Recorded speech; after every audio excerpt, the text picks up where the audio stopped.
Бәріңе сәлем, сендермен бірге қазақша код. Алдыңғы сабақта біз блоктық және жолдық тегтер туралы, әр тегтің өз рөлі бар екен және бейтарап тегтер div пен span туралы білдік. Бұл видеода біз тақырыптар, параграфтар және тізімдер тегтерін талқылаймыз. Бастаймыз. Әртүрлі деңгейдегі тақырыптар үшін арнайы тег бар. H1, H2, H3, H4, H және H6. Бұлардың барлығы блоктық тегтер болып табылады. H1 ең үлкен тег. Және ол ең маңызды тақырып. Ол әр парақшада тек бір рет қана бола алады. Тақырыптар қатаң түрде ретімен жүру керек. Мысалы, H2-ден кейін резкі H4-ге кетіп қалуға болмайды. H3 болу керек.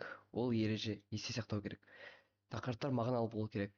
Егер парақшаны тек тақырыптары бойынша оқысақ, ол кітаптың мазмұны сияқты түсінікті болу керек. П тегі бұл параграф немесе абзац. Ол да блоктық тег. Жаңа бастаушылар кез келген бір сөзді де осы тегке сала бетін қателік жібереді. Бұл негізінде бұл тегке кітаптағы сияқты параграф бірнеше сөйлемнен немесе кем дегенде бір сөйлем салу керек. Тізімдер.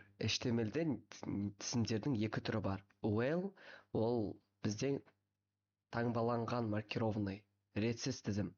Ал OL ол бізде нөмірленген реттелген тізім. Тізімнің әрбір элементі ли тегімен белгіленеді. Маңызды ережелер. OL және OL тегтерінің ішінде тікелей тек ли тұру керек. Басқа P және H1 тегтері тұруға болмайды. Ал ли тегінің ішінде кез келген тегтерді салуға болады. Мысалы, біз ли тегіне P тегін салып қойдық.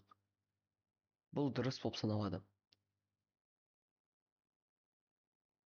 Тізімдерді тек рецепттер үшін емес, кез келген бір типті элементтер жиынтығы үшін қолдану керек. Мысалы, сайттың менюі немесе тауарлар карточкасы.